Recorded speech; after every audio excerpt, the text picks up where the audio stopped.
동학농민운동 볼게요. 동학농민운동은 양반들도 얼마나 살기가 힘들었던 시기인데 일반 백성들 그죠? 얼마나 살기 힘들었겠어요. 그 지배층이 부정부패가 심하고 삼정이 문란하고 농민의 수탈이 심하고 이러니까 너무 힘들었는데 청나라, 일본 막 이런 애들까지 막 이렇게 들어와가지고 내정 간섭이 심해지고 그러니까 나라 꼴이 백성들이 못 배운 백성들도 봤을 때 와, 나라 꼴이 이제 꼴이 아닌 거죠, 막. 자기네들 입만 들고 막. 개항은 됐는데 외국 상인들이 들어와서 설치고 있고 세금은 계속 내라고 하고 그러니까 도저히 못 살겠다라고 생각이 드는데 그때 동학이 창시가 되는 거예요. 그러니까 천주교는 서학이라고 그래가지고 이제 뭐 박해도 받고 물론 이렇게 됐는데 일단은 이제 서양 종교잖아요. 그러니까 동학이라는 어떤 종교이자 어떤 이제 이념 체계가 이제 생긴 거라 이게 창시가 어떻게 창시가 어떻게 됐냐면은 경주에 몰락한 양반이었던 최재우가 1860년에 동학을 창시를 해요. 1860년. 인내천 사상과 후천개벽을 주장해요. 인내천, 사람과 하늘은 똑같다. 이런 뜻이고, 개벽해야 된다. 그래 버리니까 정부는 혹세무민한다고, 사기꾼들이 혹세무민한다고 그래가지고, 최재우를 처형을 합니다. 그러면서 동학을 탄압해요. 2대 교주가 누구냐면 최시형이에요. 근데 적극적인 포교 활동을 했고, 그거 있잖아요. 이게 동그라미 해가지고, 사발통문이라고 그래서, 주동자가 누군지 모르잖아요. 이름을 쫙 해가지고, 그런 식으로 이제 연락을 그런 식으로 했어요. 사발통문으로. 그러니까 그렇게 하면서 교세도 막 뿔리고, 이제 진짜 제대로 된 이제 어떤 그런 전도가 된 거죠. 근데 그 동학 농민들은 어땠냐면은 너무 창시한 교조 최재우가 사형당한 최재우가 너무 억울했고 그래서 교조 신혼운동을 이렇게 벌이는 거예요. 명예를 회복시키고 싶어 하고 그러면서 동학 포교의 자유를 보장받으려 했었다. 그래서 1892년에 공주와 삼례 집회를 열어서 교조 신혼과 포교의 자유를 요구하게 돼요. 그리고 상소문도 막 올리고 그리고 1893년에는 보은 지금도 그 보은이 어디냐면 속리산이 있는 데거든요. 대전 가기 전에 네, 그 보은에서 집회를 열어서 힘들게 했던 탐관오리들 숙청하자. 그리고 외세도 나가라. 이렇게 요구를 하게 됩니다. 반봉건 반외세를 주장하는 거죠. 그러다가 1894년도 드디어 동학 농민운동이 일어나요. 처음 일어난 건 1894년도 1월 새벽두에 고부라는 지역에 농민들이 봉기를 하는 거예요. 고부 농민 봉기. 배경은 고부 군수였던 조병갑이 탐관오리야. 엄청나게 탐악을 하는데 막 세금도 막 강제로 징수하고 또 무슨 만석보를 쌓게 하고 그러니까 막 너무 힘든 거예요. 그러니까 전봉준이 사발통문으로 동지들을 규합을 해가지고 고부 관할을 습격을 해요. 그래서 만석보를 파괴하고 후임 군수의 회유로 근데 자진 해산해요. 달랜 거야. 우리가 잘하겠다고 달랬어. 근데 뭐 제대로 하나 안 하지. 그러니까 제1차 농민봉기 그거는 고부 농민봉기고요. 제1차 농민봉기라고 하는 거는 1894년 3월 두 달 후에 안핵사 이용태라는 사람이 내려왔는데, 이제 안핵사가 자리 이름이에요. 안핵사. 그 다음에 사람 이름 이용태라는 사람이, 농민들을 엄청 탄압을 하는 거예요. 그래서, 녹두장군이라고 불리웠던 그 전봉준과 또한 손아중이라는 사람이 주도를 해가지고 무장을 해. 드디어. 무장을 해서 전북 고창에서 농민군들이 봉기를 하는 거예요. 그래서 백산 전투를 벌이는데, 백산이 어디냐면 지금 전북 부안이에요. 백산에서 4대 강령, 4대 강령이 뭐냐면, 사람을 죽이거나 가축을 잡아먹지 말라. 두 번째, 충효를 다하여 세상을 구하고 백성을 편안케 하라. 세 번째, 일본 오랑캐를 몰아내고 나라의 정치를 깨끗이 한다. 네 번째, 군대를 몰고 서울로 들어가 권세가와 귀족을 모두 없앤다. 진짜 쿠데타죠. 예. 그게 4대 강령을 가지고 이제 4대 강령과 경문을 발표해요. 경문이 뭐냐면 제폭구민과 보국안민. 예. 그러면서 백산 전투에서는 그렇게 했고, 그 다음에 황토현 전투를 벌이는데, 황토현 전투와 황룡촌 전투에서 관군을 격파해서 전주성까지 점령해요. 승승장구하는 거예요. 분노가 있으니까. 예. 그러니까 어떻게 해요? 그냥 농민들이 조금 산발적으로 일어난 일 많았으니까 그냥 그 정도인가 보다 했는데, 조정에서 보니까 전주성까지 점령이 된 거야. 좀 있으면은 한성 오겠는데? 이렇게 되는 거지. 그래서 이제 드디어 그 중앙 조정에서 어떻게 하냐? 전주 화약을 94년 5월에 맺게 되는데, 배경은 농민군 진압을 위해서 정부가 그러니까 참 그래. 자기네 국민 백성들을 생각한다면은 이런 짓 하면 안 되는데, 왕이 생각해보세요. 청나라의 원병을 요청해. 자기네 나라 백성들을 진압해달라고 청나라 외세에다가 군사를 요청해. 그 정도 조정이야. 그러니 망해도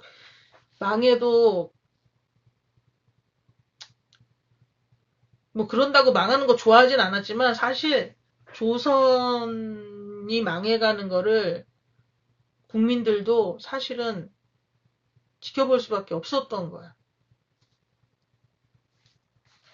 어디 청나라에 원병을 요청합니까? 자기네 백성들이 못 살겠다고 하는데.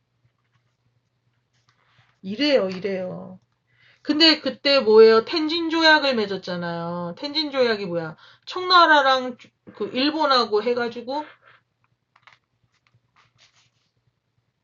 그죠? 텐진 조약이 언제 어떻게 된 거더라?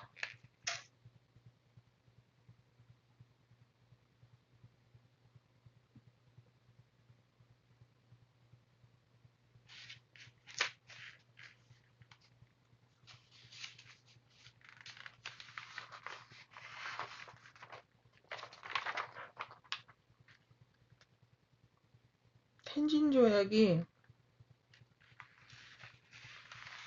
뭐에 의해서 했더라?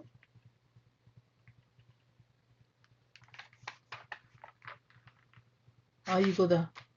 갑신정변 때문에. 갑신정변 때문에 한성조약도 맺었지만 일본하고, 텐진조약을 맺어서 청과 일본하고 맺은 조약이 갑신정변이잖아요. 뭐예요?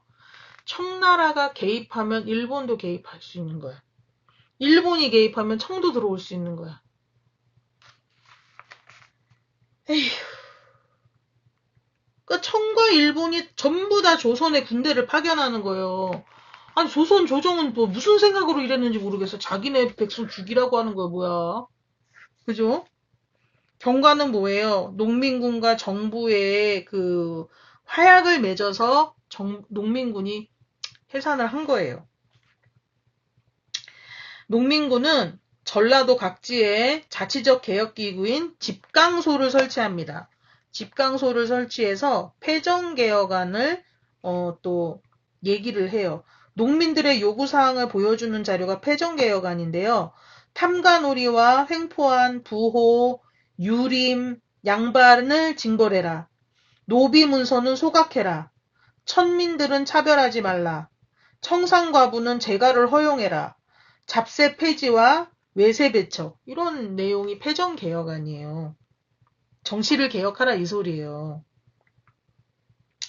정부는 교정청 설치 후 개혁을 추진하게 되고요. 청과 일본에 철군을 요구해요. 근데 교정청이 나중에 어떻게 돼요? 갑신정변 그 교정청이 군국기무처가 돼가지고 일본이 군국기무처를 만들어가지고 가보개혁을 추진하는 거잖아요. 교정청을 없애고. 1894년 9월 제2차 농민봉기가 일어나요. 왜 일어났겠어요? 화약은 맺었는데 실천을 안 한 거 아니야. 패정개혁에 대해서. 아무 개혁이 안 일어나니까 가만히 있으면 안 되잖아요. 그랬더니 일본군이 경복궁을 침범해요. 구실을 삼아서 조선에 대한 내정 간섭과 개혁을 강요하고요. 청일전쟁이 도발돼요. 제2차 농민봉기 때문에. 농민군이 재봉기된 거죠. 그래서 전봉준과 손병희가 남접, 북접을 합세해서 논산으로 집결하고 서울로 북상해요. 그러다가 관군, 청군과 일본군, 관군하고 이 농민군이 어디서 만나냐? 1894년 11월에 공주 우금치에서 만나요. 졌죠. 신무기로 완전히 무장한 그 일본군과 관군을 그 농민들이 어떻게 이겨요? 아유, 말하지 마. 그때 생각하면은, 뭐 나는, 그냥 이게 상상이 되잖아요. 아니, 어떻게 조선의 그 조정이라는 그 왕이 어떻게 외세를 끌어들여가지고 자기 백성들을 죽이게 해. 지금 왕을 죽이겠다는 것도 아닌데 이 농민들이 모발하는 거예요. 탐관오리들 없애달라. 우리 살게 해달라. 신분제 지금 때문에 우리 그동안에 힘들었으니까 신분제 없애달라. 응? 외세들 나가게 해달라. 진짜 자기네들 왕이 백성 없이 무슨 왕이 있어.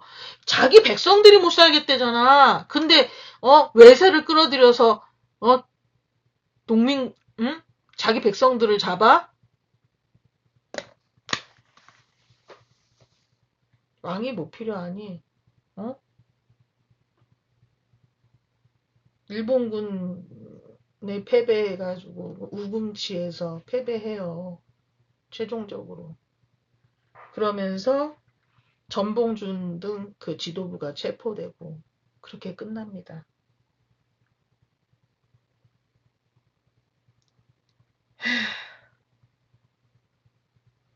동학농민운동의 의의 및 한계를 볼게요. 너무 멋있었지? 그죠? 동학 농민들 너무 멋있었죠. 반봉건투쟁. 그치. 신분제. 과부들, 청산과부들 재혼 좀 시켜라. 이런 악습도 좀 폐지하고. 양반 중심의 사회질서와 지배층의 수탈에 저항했잖아요. 이게 가보개혁에 영향을 주는 거예요. 그리고 반침략투쟁. 외세에 저항했고, 근데 이때 자녀 세력이 이 농민군이 여기서 끝난 게 아니고 이때 살아남은 농민들이 의병이 되는 거예요. 반침략 항일투쟁 끝까지 나중에 항일 의병까지 가는 거야. 전봉준이 그냥 끌려가서 끝난 거 아니고 그 정신이 계속 이어지잖아요. 근데 우리나라 국민들이 이렇게 무서워. 그리고 특히 여기 전라도 지역이잖아요. 전라도 지역은 그 굉장히 곡창지대가 많았고, 그래서 수탈도 되게 많이 당했던 지역이기도 하지만은,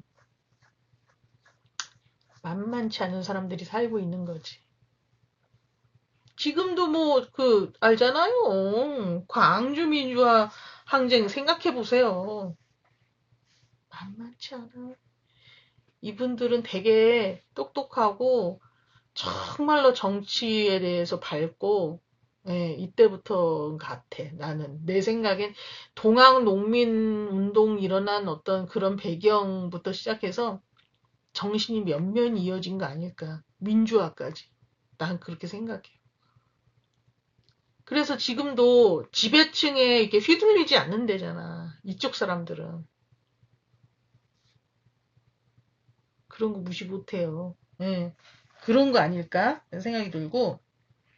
한계는 뭐냐면 배우지 못한 분들이었기 때문에 아무래도 체계적이진 않았을 거라고. 근대국가 건설을 위한 구체적인 정치 개혁안이 그 제시가 미흡했다. 그러나 얼마나 멋있어. 응?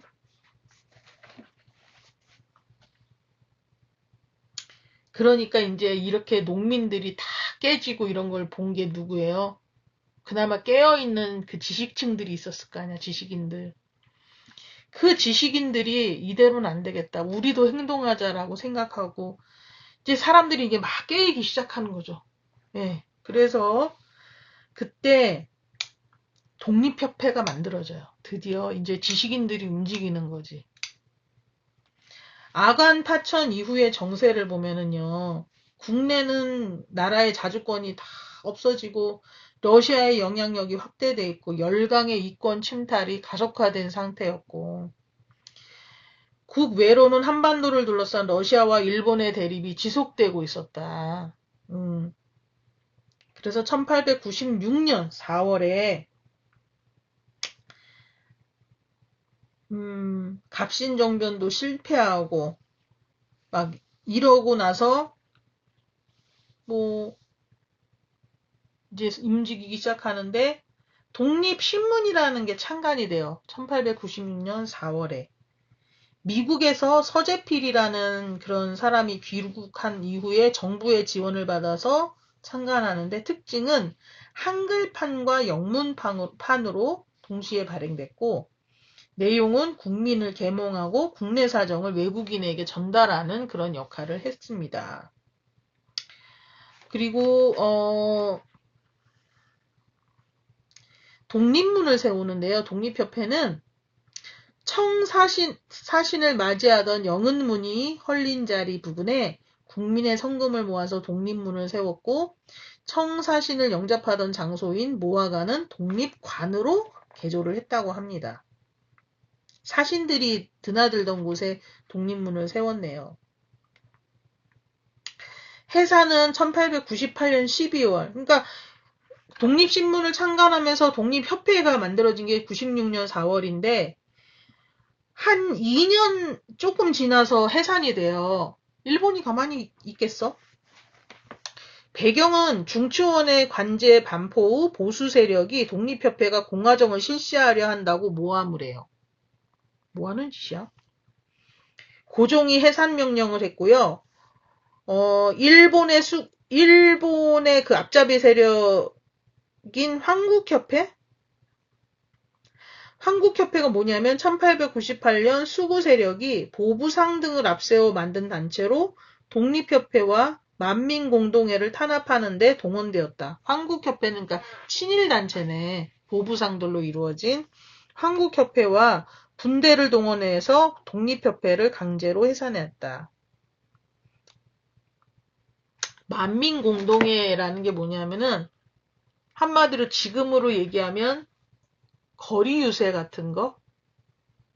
그러니까 국민을 계몽하는데 실제로 거리에서 사람들을 막 모아가지고 거기서 이제 막 이게 강연하고 막 이러면서 이제 백성들하고 소통하고 이러면서 이제 계몽시키는 거예요. 그러니까 얼마나 무서워요.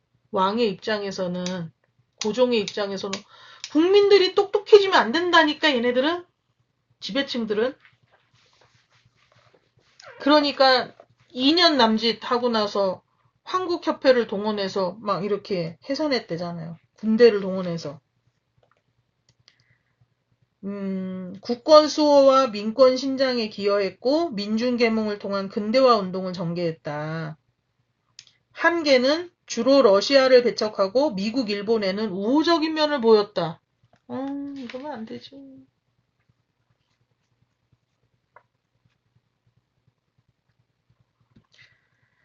에휴.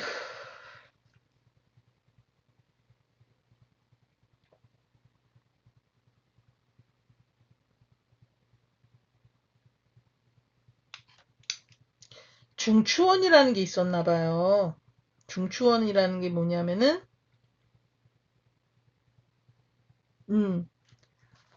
독립협회가 창간된 거 말고 독립협회가 창립된 거는 96년 7월이네. 만민공동에 했다고 그랬잖아요. 근데 얘네들이 벌인 운동이 뭐냐면 자주국권운동과 자유민권운동, 자강개혁운동인데 자주국권운동은 뭐예요? 러시아의 이권 침탈을 저지하고 프랑스와 독일의 광산 채굴권 요구를 저지했다.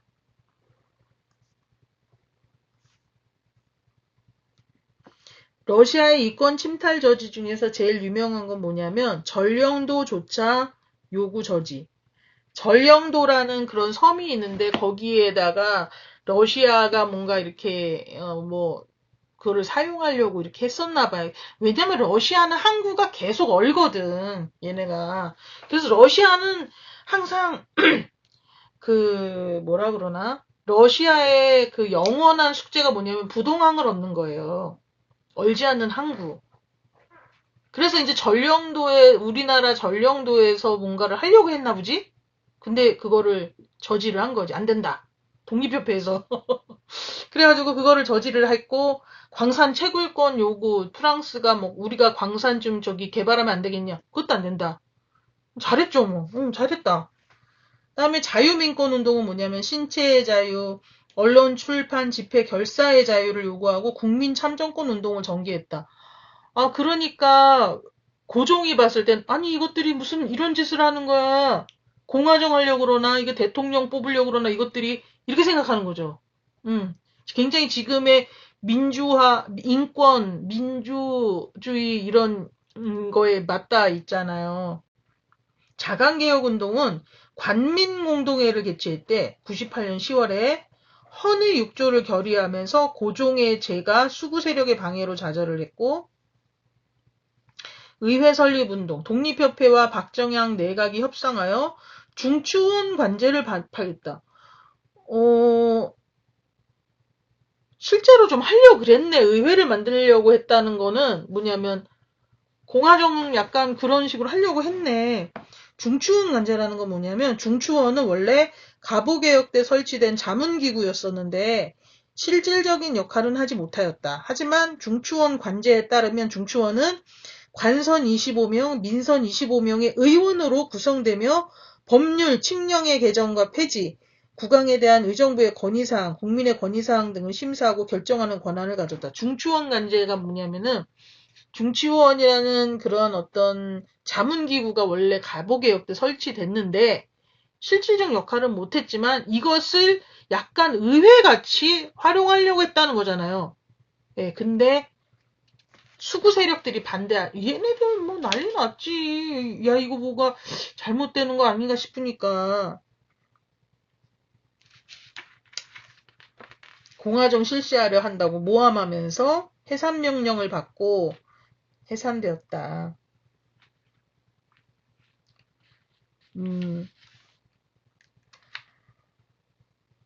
대한제국과 광무개혁 얘기할까요? 이제가 그동안에는 조선이었단 말이에요. 조선이었는데 이거 가지고는 안 되겠다. 고종이 나는 왕이 아니라 황제가 돼야 되겠다.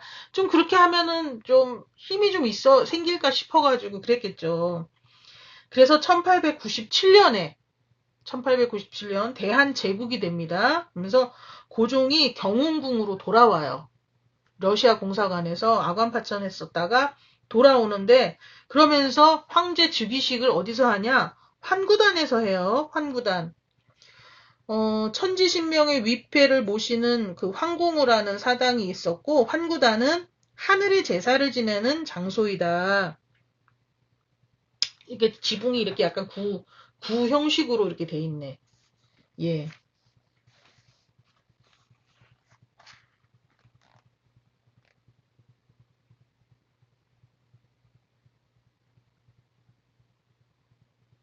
내가 이거 환구단을 본 것 같지, 왜? 나는. 저기 그 중구 태평로 그런 효창공원 쪽. 예. 중구의 명동과 그 약간 그 즈음에 보면은 그 원효로 있고, 왜 난 그쪽에서 본 것 같지, 환구단을? 잠깐만요.